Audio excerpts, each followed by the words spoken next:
Well, good evening, everyone. How y'all doing? You guys doing okay? Well, it's exciting to be here. This is my family and I's first time in Maryland speaking and communicating, so I'm stoked to get to be here with all of you. We come from Indiana, me and my family. You can show a slide of my wife and my kids real quick. Go to the first one and hot.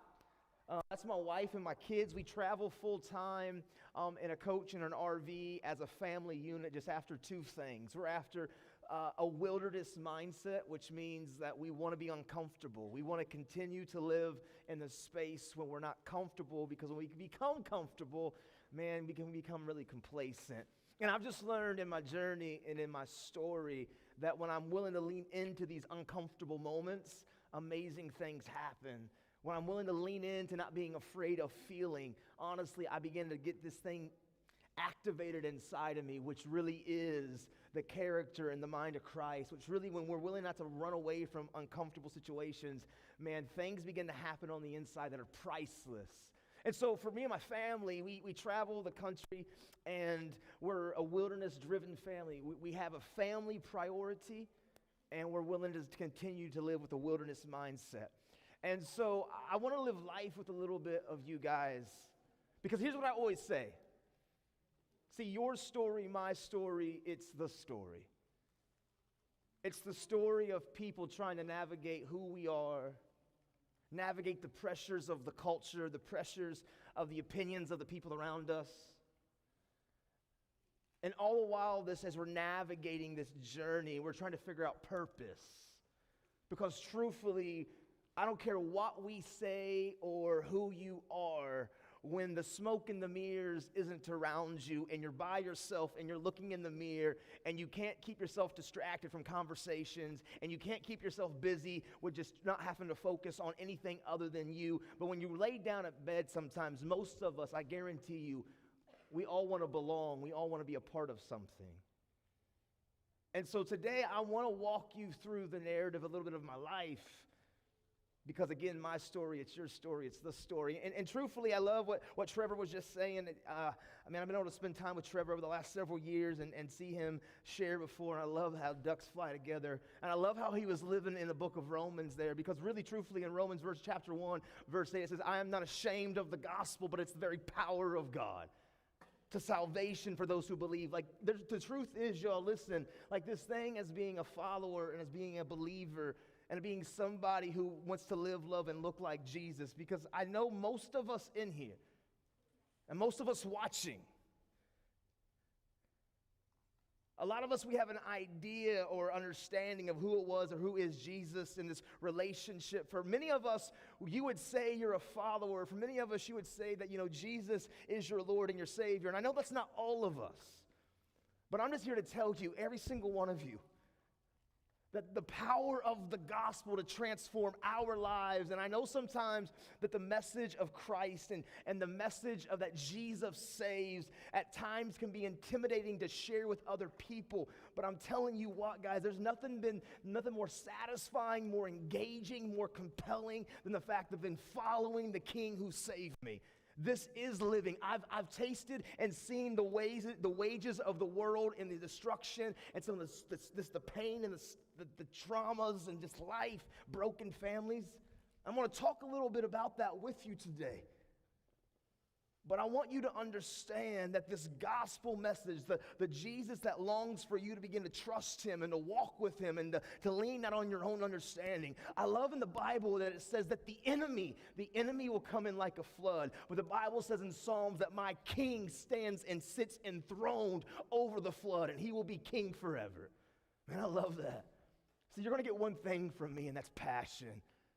But I love this verse where it says the enemy, the whispers, the lies, sometimes the confusion, the pressures of life, it comes in like a flood, wave after wave. But the promise that I stand on is that I know that my Bible says that my king sits enthroned on the flood, and he will be king forever.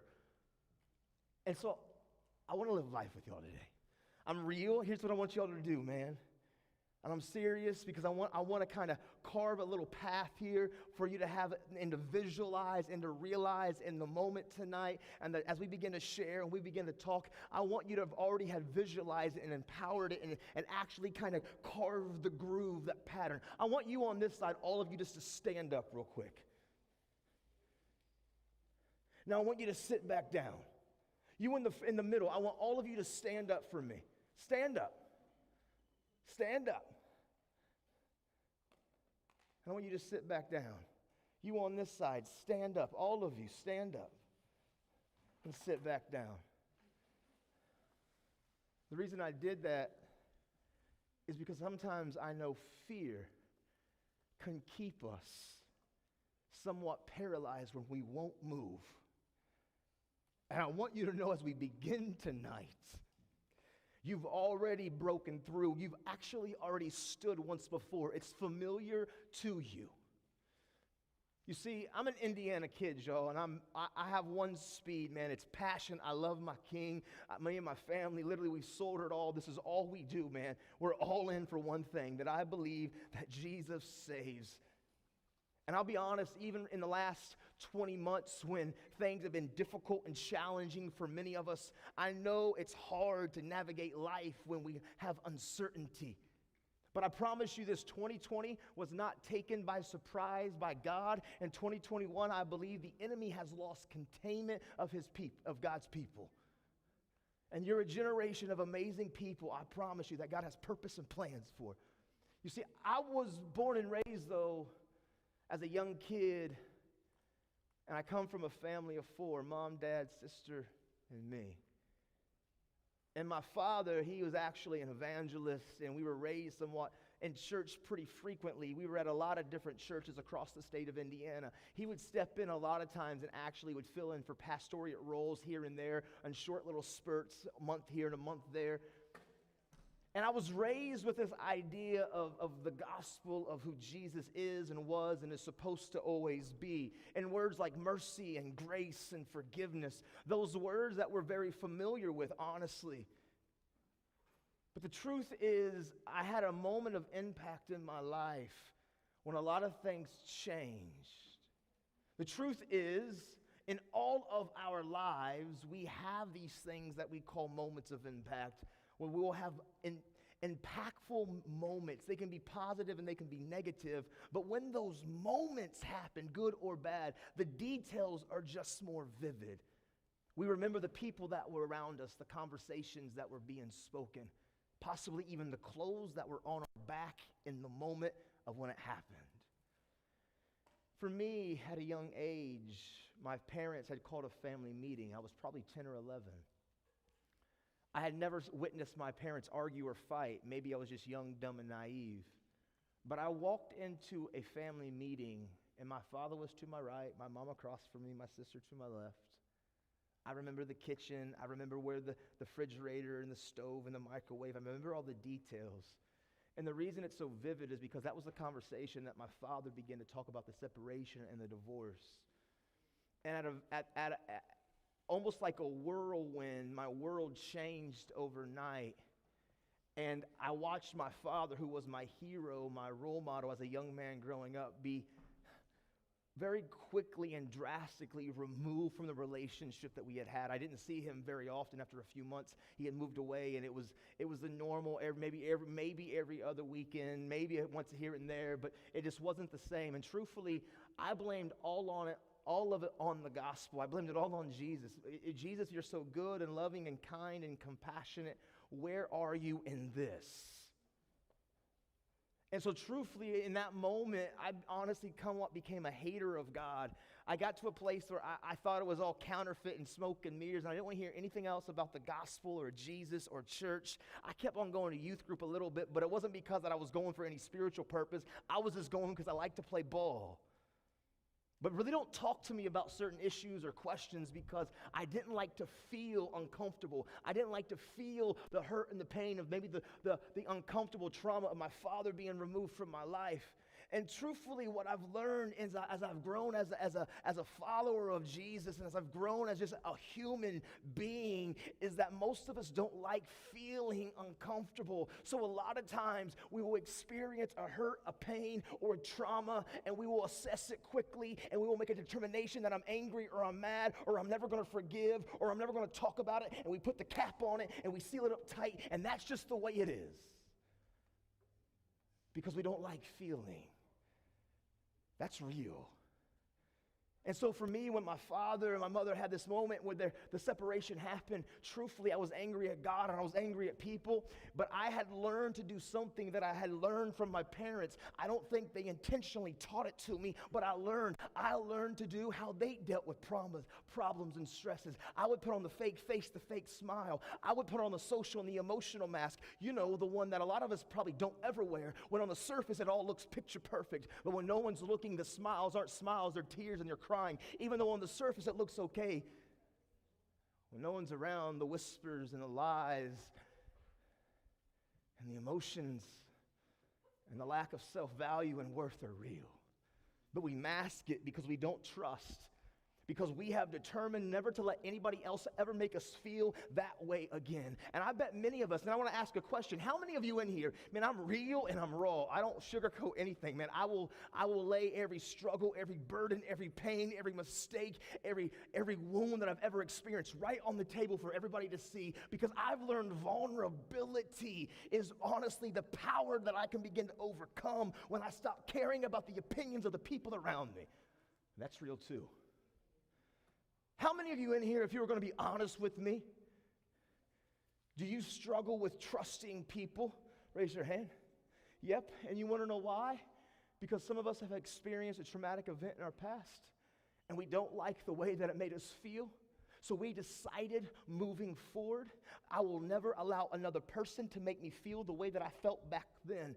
And so we determined the way we will trust people is if I know that I know that I know you will never hurt me, you will never disappoint me, or you will never let me down. And if I believe that after a long enough period of time, then maybe, just maybe, I will bring you into my space. The problem is, when we determine that's the way we trust people, we trust the friends and the family, the people that God has planted around us to help sow into us and to speak life into us and to encourage us and to stand next to us. Because the truth is, like it, love it, or leave it, we're not an island. We can't do this on our own. We won't see our blind spots. But for me, I didn't trust any of you because I wasn't else ever to make me feel the way that my father had made me feel. So I put on the mask, the fake face, and I live my life. See, truthfully, if I could take a picture for you, and if I could put a picture in the lap of every single one of you hearing my voice through the speakers, the picture would be me sitting on the beach with the most white, pristine sand. Ocean waters would be crystal clear, aqua blue, the sunset yellow and orange. The picture would be majestic, picture perfect. But below the ocean waters was darkness and depths and predators and prey. And I was screaming, but I was silent. And I was dying. But I kept on that fake face, and I just stayed quiet. I'm sure no one in here ever relates to me when it talks like that. So here I was, and I started navigating through middle school and navigating through high school. And you could honestly say that I almost became a hater of God. I wasn't going to have any kind of conversation because I had attached all of that to my dad being ripped out of my life. And so the youth group and the people that I was surrounding myself with, man, there's a verse that says literally, bad company corrupts good habits. And man, that's a real verse, because you can tell me who you are, but I don't need you to tell me who you are. I can be your friends, and I can watch and observe how you operate and how you move, and your actions and the people you surround yourself with will tell me who we are.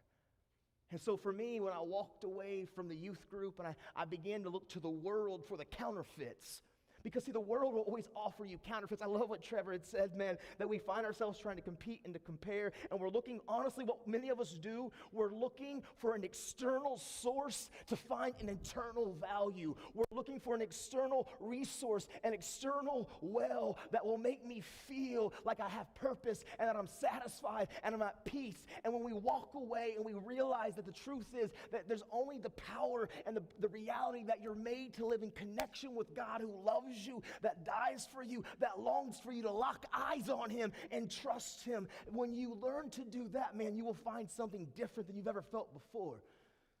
But for me, I was looking for every counterfeit. And so, truthfully, as a young man, I was in middle school. I was a good kid. I got straight A's and basically excelled in everything that I tried or attempted to do when it comes to sports or to academics. And as I got a little bit older, though, the pressure was real. I wanted to fit in. I watched my sister, who was a little bit older than me, and how she lived life and how she was operating. And I thought that was the way that I wanted to be perceived. So when I got to high school, I walked away from those good friends, and I began to find and look for the counterfeits. I got involved with substance abuse, drinking and smoking and making decisions that were compromising who I was because I was trying to Band-Aid something. See, the enemy counterfeits everything. And I remember my sophomore year as my life began to spiral out of control. And I went from literally as a freshman, voted going to be one of the most successful freshmen in my class, in my grade. I was going to prove to him, I was determined. But again, I've learned that pressure busts pipes.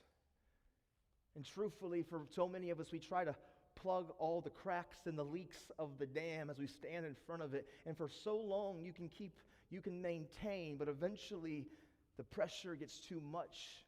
And if we don't use the proper releases, which is going to be communicating, which is going to be using the people around you, which is going to be beginning to realize that this book is realer and truer than the breath that's in your lungs, that he is your answer, your solution to every need, to every struggle, to every resource, and that he has not given you a spirit of fear, but power, love, and a sound mind. And that I have the ability to operate in the power of the gospel, in the love of a consuming, loving God. And I can look in the mirror and I can have a sound mind. But for me, that verse seemed more like a distant idea than a present reality, because the whispers were very real to me. I remember my sophomore year when I didn't want to deal with the pain or the pressure or the traumas anymore. I didn't want to deal with the struggles and the strains of life. I didn't want to deal with the opinions of the people. And so I remember literally when the whispers got loud of Nathan just ended. And to be real and to be honest, it wasn't the fact that I necessarily wanted to die. I just didn't want to deal anymore. Well, I want to pray with us real quick. Father, I thank you for your word. I thank you for this opportunity to stand in front of just people that, man, you love more than anyone else could ever love, Father. And I just ask that for the rest of this afternoon and evening, that you just anoint my lips, Father, with the things that come straight from your heart, that we can get a glimpse of who we are in you, and we can get a glimpse of your destiny that you want us to walk in, Father. So I ask this, Father, in Jesus' name. See, the truth is, if we were going to be real, man, I was at this real place when, man, life, the whispers were loud. You know, I've been able to, over the last several years of my life, travel all across this country and stand in front of tens of thousands and hundreds of thousands of young people and just be in front of just groups of people and live life and to be real. And when I talk about suicidal thoughts and I talk about some of these challenges that can be a little uncomfortable, sometimes we think as people that have a relationship with Christ or that we're a follower of Jesus, that like we can't talk about real darts and real thoughts and real feelings because we're not supposed to, right? Like, what will the church folk think about us? Listen, those thoughts and those whispers that you have sometimes, that doesn't mean you're weird, strange, or different. I promise you, there are millions of believers just like you that have sometimes these fleeting thoughts too. And I remember when I was on the brink of wanting to end it. Let me ask you a question. How many of you do you know somebody? How many of you do you know somebody, not you, but you just know somebody, a friend of yours that has talked about or even communicated the thought of possibly wanting to give up on life? Would you raise, you know somebody, right? Let me ask you, so, see, the truth is, like, this was my life.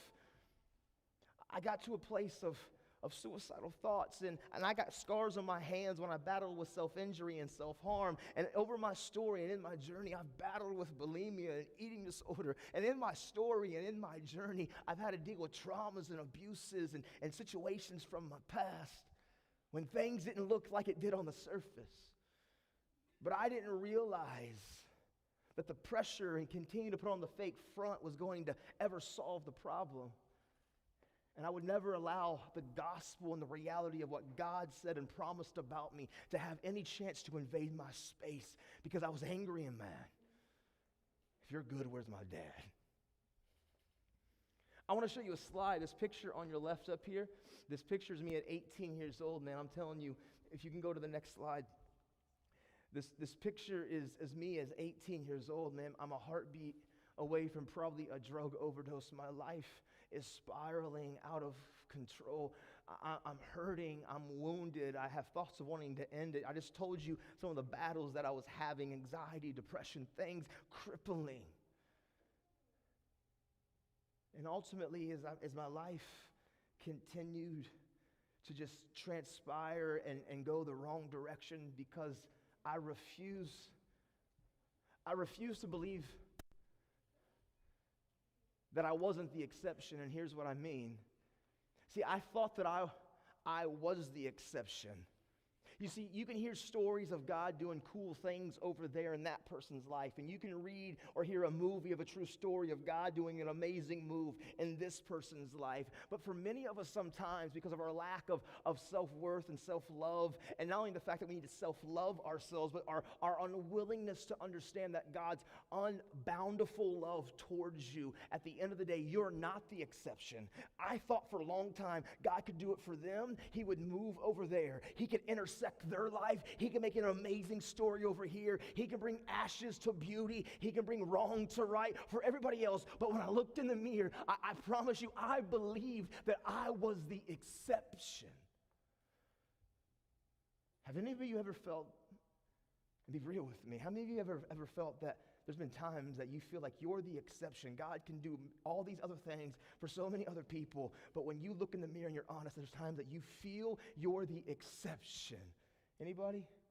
Yeah, I've been there. And so here I was as a person who was angry and mad and fighting and kicking against the one that could actually save and help and heal and begin to pick me up and put me back together again and fill all my cracks with His love and His beauty and His Spirit and His power. But I was too afraid. I had fear that was paralyzing me. I want to share some things with you right now that you may not choose to just absolutely not only surrender and come out with your hands up, but I'm talking about it's beyond surrender, but beginning to a place where I submit, where I believe that God's way are better than my ways, and that honestly, that I can follow Him and trust that His promises are faithful and true. See, it's not just about surrendering and coming out with your hands up. When I think about surrendering and coming out with my hands up, it's almost like I didn't want to. I got cornered by the cops, so this is my only option. No, man. There's something that happens when our heart posture shifts, and it's no longer about surrendering because I have to, but I get to a place that I can not only surrender but submit, which means this, just to believe the one giving me instructions has his best intentions for me. That I can promise you that my daughter, she knows that her father has the best intentions for her, and that my son, I want his floor to be my ceiling, and that I would go to any mountain and I would go to any valley because they know I'm for them. And that's a place that I promise we can be. But no one asked you guys that you had to come. And I want to share some things with you about where God intersected my life that's mathematically impossible, improbable. And you can walk out of this room and you may not be ready to submit and surrender, but you won't be able to deny the fact that He is real and He is after you. And I promise you, man, when you lock your eyes on Him, your everything will change. Every whisper, every fleeting thought, every battle, every struggle, it doesn't mean that they all just go away, but you begin to really believe that the one who is fighting your battles for you has never been defeated. And there's a place when you can live in confidence with this passion, man, because it's real. You see, the truth is, I would love to tell all of you that I came to the end of myself. I would love to tell all of you that I just figured out this thing called life. I would love to tell you that I got to the place where I was willing to turn back towards my King because of my own decision and my choices. But truthfully, I began to learn that the wages of sin is death. And sometimes it's not even yet your death. That sometimes when you operate and you don't address the pressure behind the pipes. See, the truth is, like it, love it, or leave it, inside of all of your DNA, inside of who you are, is the ability for you to solve problems, is the ability for you to have perseverance and resiliency and the ability to stand in the challenges. But the thing that unlocks that is our ability to communicate, our ability to realize that the weight of your words matter. For me, I didn't realize that when I don't deal with pressure properly, because life, to be honest, is going to bring us pressure our entire life. Some pressure will bust pipes, but other pressures will refine a diamond. You see, the pressure's not the problem. It's how we react and how we respond in the middle of the pressure, honestly. And I didn't know when I suppressed the pressure and I didn't talk about it, and I believe that I was the exception, that when that pressure and that pipe exploded, did it not only affect me, but the shrapnel from the pipe wounded others too. See, for me, at 23, this was my life. I felt as a failure. I felt hopeless. I got to the place of believing that there was no hope. Why even try? Again, suicide was real. The whispers, the anxiety that paralyzed me.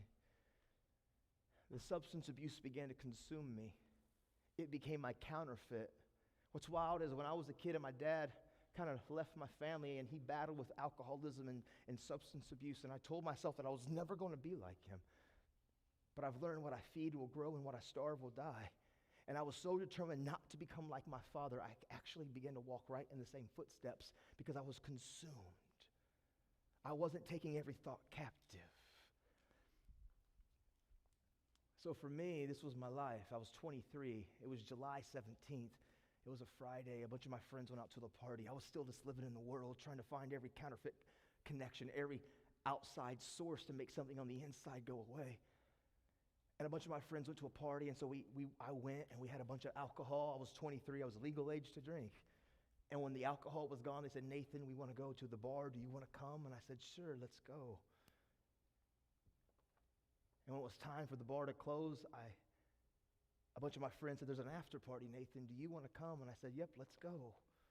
But I wasn't going to drive, and they said, "Well, Nathan, listen, our TJ's not there right now.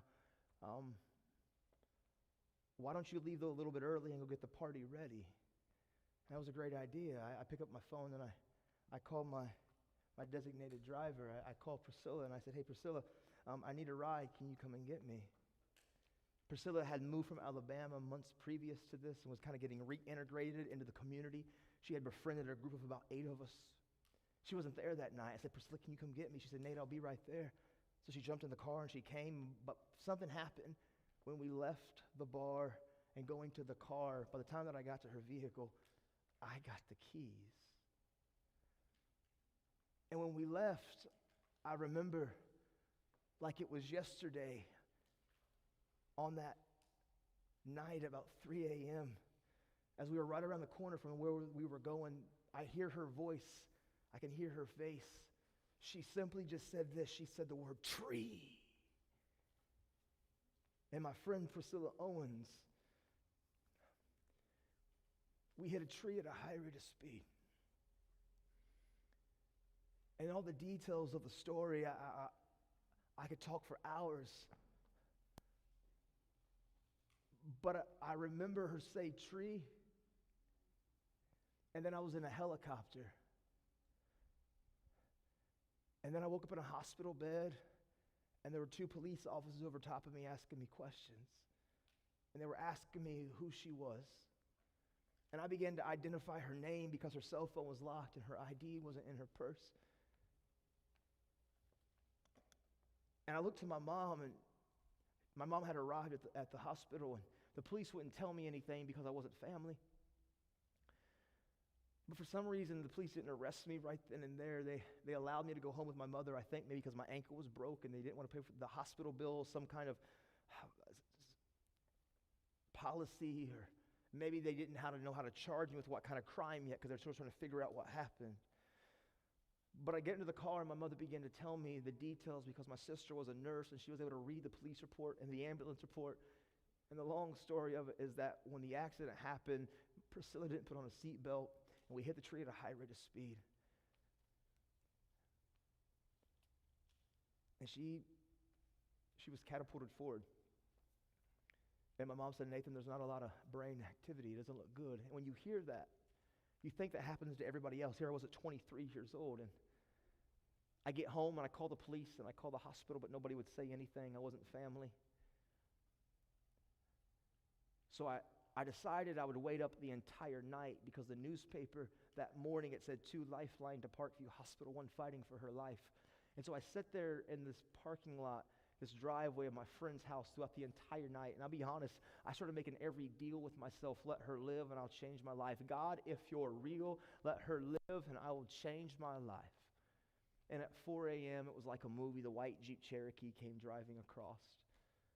And the window rolled down and the paper got thrown, and I jumped up and I grabbed it and I ripped it open, and I read 3 words. And the 3 words that I read, it said, crash, victim, dies. And my friend Priscilla,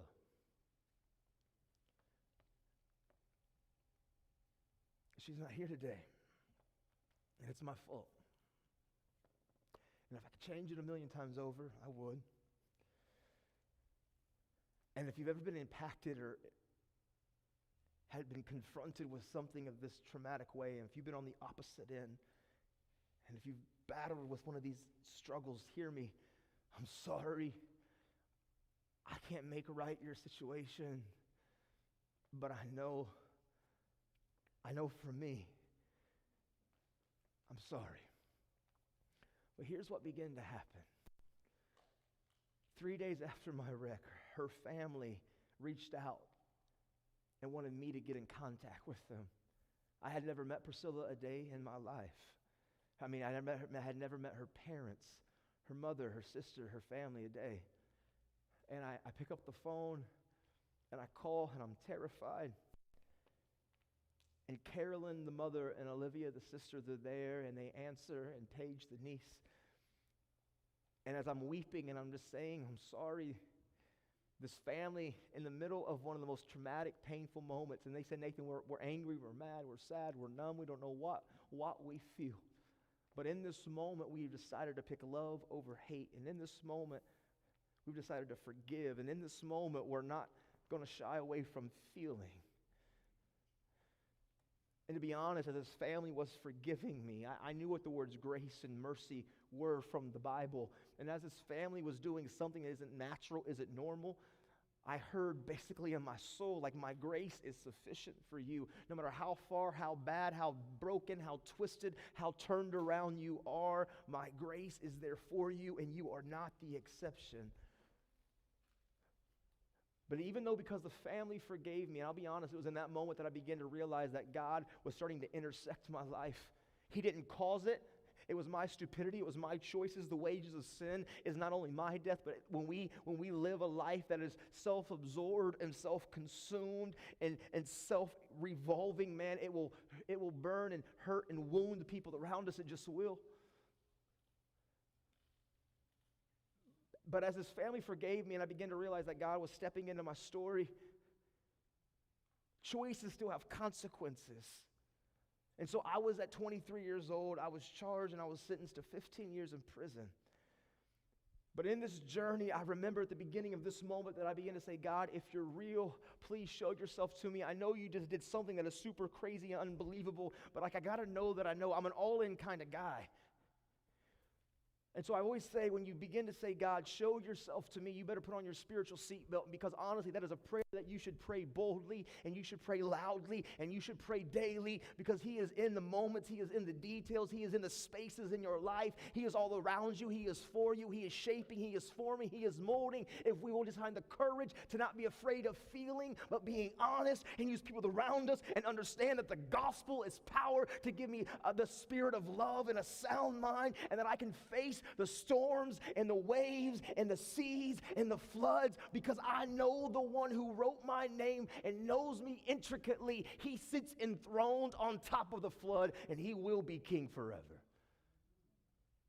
But I can guarantee you how real He is, because as I began to go through the process, and I began to say, all right, God, show me yourself. I was in the county jail, and it was a year into me being in the county jail when I was finally going to get sentenced. And I remember being in the courtroom, and I'm pleading guilty to the wreck, and I'm pleading guilty, literally, I, Thomas Nathan Harmon, I'm guilty of reckless homicide. Like, I'm talking this thing, and the courtroom's full. And I remember Carolyn, the mother, because the prosecutor said, what about restitution? And Carolyn stood up and said, I want to speak to Nathan's lawyer and the prosecutor in the hall. And I remember in this moment that her forgiveness that morning, maybe she was angry, she was mad, she was sad. Maybe she began to get to a place where it wasn't just forgiveness like God's grace, because sometimes we forgive and we want to take back. And that's okay. But as this family calls the prosecutor and my lawyer out, and they come back in, they begin to whisper, and then they say, I don't know what's happening, Nathan, but the only thing this family is demanding of the judge in this courtroom is to take the handcuffs off of you and to love on you and to let you know how much they long for you not to have to go to prison. And man, the judge was like, this isn't legal, this isn't okay, this isn't normal, but I feel, and I'm telling you, I felt the presence of God in this courtroom, and it's so thick, and the judge said, I'm going to grant it. And here I was as a convicted felon, literally shackled up in chains, and I saw the security guard unlock me and let a family just love on me, because I promise you, our God is super and we are natural, and if we will trust Him, supernatural things begin to happen. So for me, I said, God, I see that, but I still got to know. It was a year and a half into my sentence, and I told my mom, I need a Bible. I need like a study Bible. Will you send me a Bible? And I was still forgiving myself. I was still having to learn how to forgive myself. Priscilla Owens, her name meant a lot to me, because I had decided to keep the promise to the Owens family. I was radical enough to believe that people could change the world, that you plus God's the majority. He had intersected my life. I was all in. It wasn't that it was all perfect. I was still battling and wrestling and having my mind renewed and using the value and finding the importance of community. And I said, but her name, Priscilla Owens, just meant a lot to me. My mom sends me this study Bible, and I get it, and I'm excited, and I want to know how this thing works. So I go to the beginning of the book, not talking like even Genesis, like the table of contents. Like, I needed to know how this thing worked. And on the introduction story of what I believe the greatest love story ever written, this Bible, about you, about our King who is willing to come down and to fight for you and to invade and to replace and to take your place for you, so that we can have literally eternity and salvation and deliverance and to walk in victory. I get my love story, and there's a poem, and it said, give me the Bible, holy message shining, till night will vanish in the eternal day, precept and promise, law and love combining. And it was written, it was written by a woman, a hymn writer from the 1800s, who has the exact same name as the woman that I was currently incarcerated. See, I can't mathematically make this up. You don't have to want to continue to believe and to surrender to the God that loves you, that saved you, that brought you to this room tonight. But I promise you, He is after you. He is realer than the breath that's in your lungs. This is mathematically problematic. I'm making words up. It's so unreal. Listen. But the truth is, I say all of this to get you to begin to really understand something. You know, I've got to a place in my life where, man, I'm just surrendered. I'm submitted. I'm all in. I didn't do 15 years. I should have got released in 2024. I got released 3.5 years into my sentence. I began to believe that you plus God's the majority, and that if you will lock your eyes on him and trust him in the middle of your uncomfortability and be willing to step back into places that, man, you know are uncomfortable because it's hard to deal and to talk and to process because we feel vulnerable and we don't trust. I'm here to tell you that, man, he makes a way when there doesn't seem to be a way. I was leaving the prison in street clothes. Those 3.5 years I was incarcerated, doors begin to open because God opens up doors. See, he doesn't operate in the environment. He is the environment. When you lock your eyes on him, and he makes things better. Our God brings dead things to life. That's pretty flippin' cool.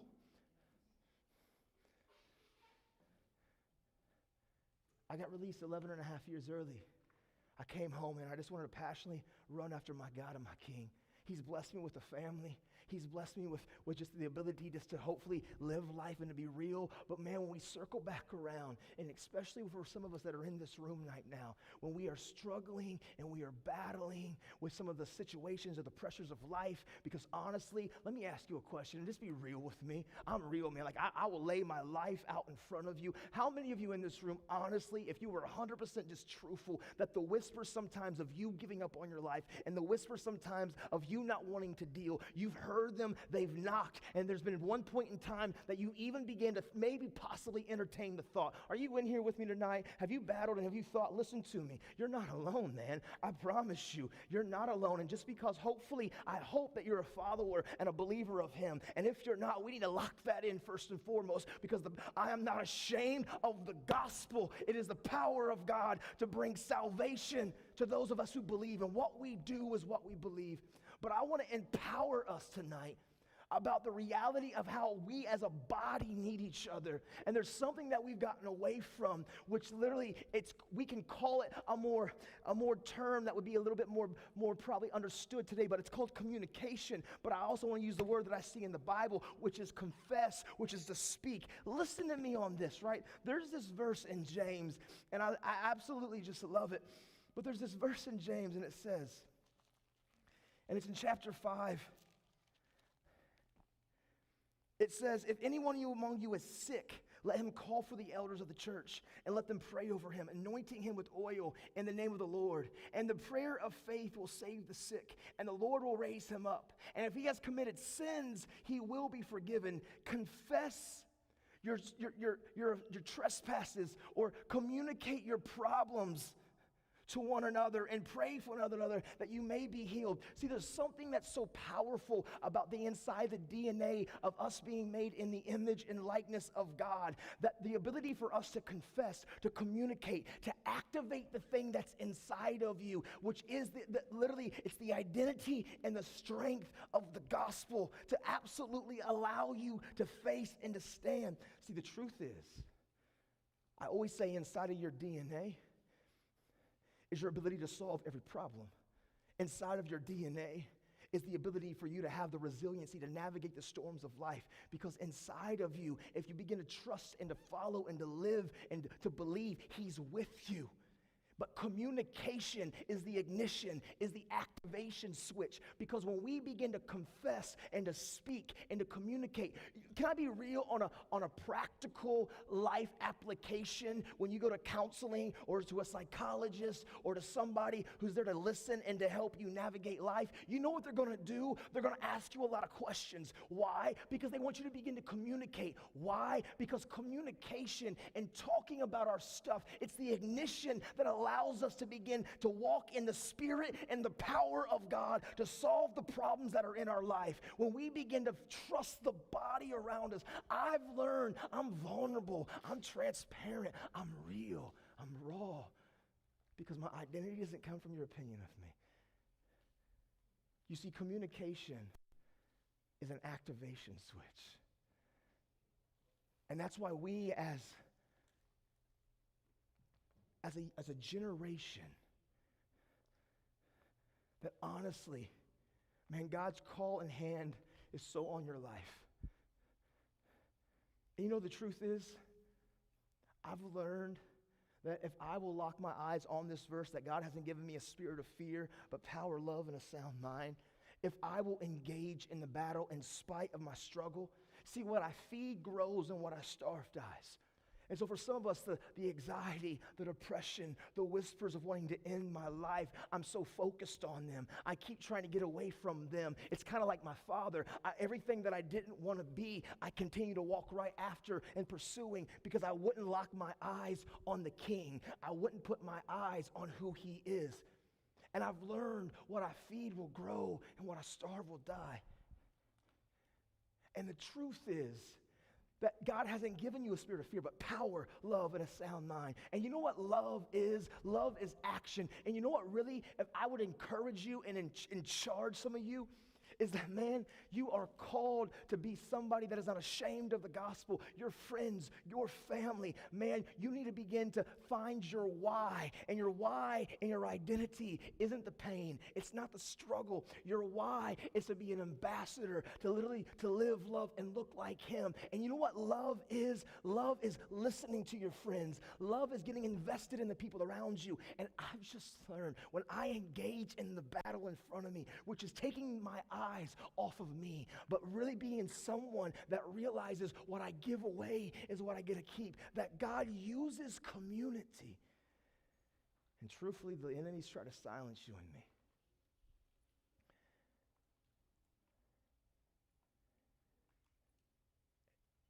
And there's a place of freedom. I'm 12 years free from every suicidal thought. I'm 12 years free from every substance abuse. I'm 12 years free from so many traumas and hurts and pains. But see, the life is a process. It's not about being perfect. It doesn't mean that there's not a progression. You know, when the pandemic happened, I never say that I'm 12 years free from an eating disorder because two years ago, I think it would have been about the time now, I found myself slipping back in again, beginning to compare myself to identity and beginning to feel like, not contending and not confronting. I have victory there now. But I want to be honest, the journey, the battle, it doesn't become picture perfect. See, pressure is always going to be there. Life will always have mountains and valleys, clouds, sunny, sea, waves in the shore. But it's understanding that, man, you're not in this alone.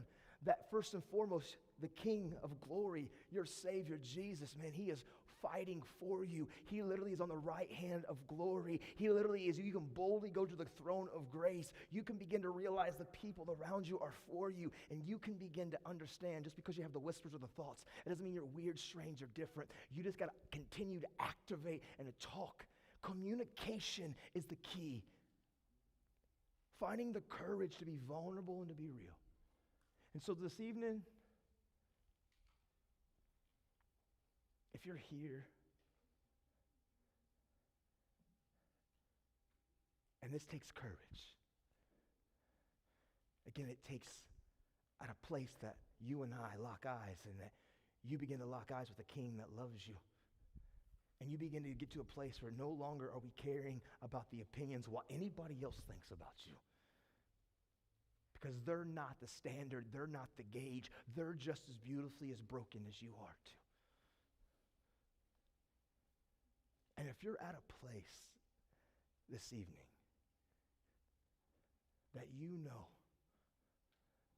that you need to begin to face the thing you feared the most, which is you in the whispers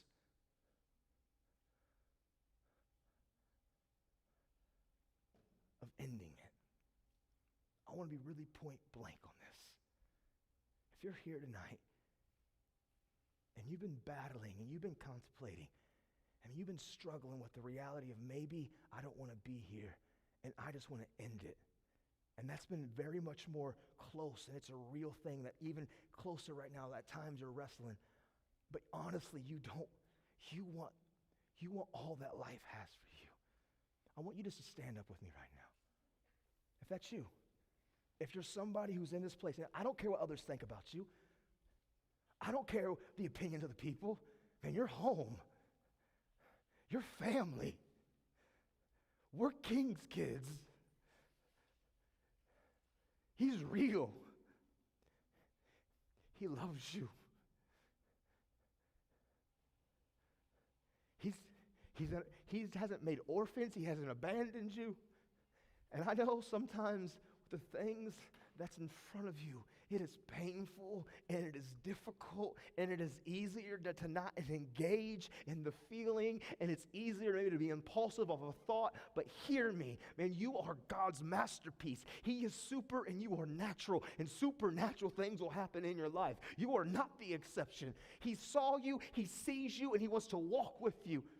For the gospel is the power of God for your salvation, for your deliverance, for your freedom.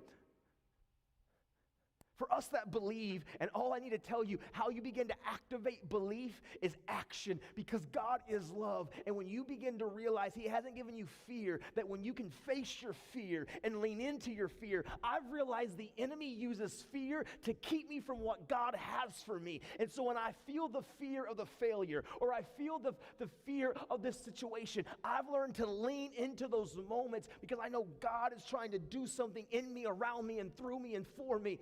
And he has given me the spirit of power, that not by my strength, but by my might, but by his spirit. And he has given me a sound mind that I can confess, which just means to communicate and use the people around me and use the body of Christ, and to realize you're not the exception. Just because you've got some challenges and some struggles and some whispers and some situations in your life, that doesn't make you different. That means you just need the Savior just like I do too. And we're family. And so I don't know anybody that's in your circle.